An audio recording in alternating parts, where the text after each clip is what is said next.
पूछो मैं तो इसका कमारा हूँ। दिल का मेरे हाल न पूछो मैं तो इसका कमारा हूँ।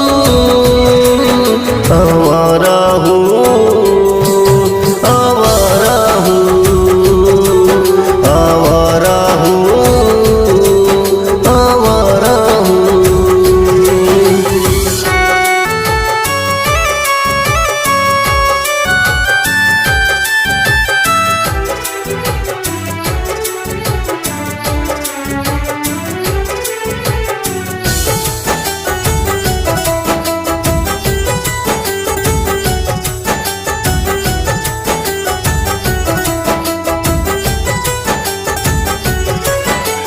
जख्म अभी है गहरा, नहीं दिल पे किसी का पहरा।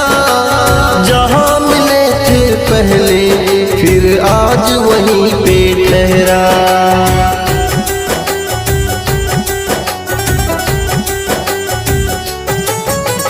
जख्म अभी है गहरा, नहीं दिल पे किसी का पहरा। जहाँ मिले थे पहले फिर आज वहीं पे ठहरा। हाले दिल मैं किसे सुनाऊं, मैं तो वक्त कमारा हूँ। आवारा हूँ, आवारा हूँ, आवारा हूँ, आवारा हूँ।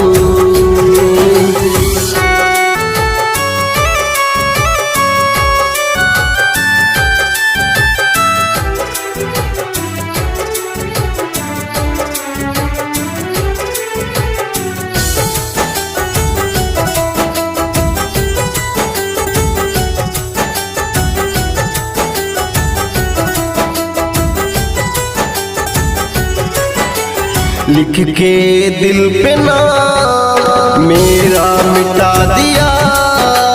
मेरी मोहब्बत को उसने बुला दिया।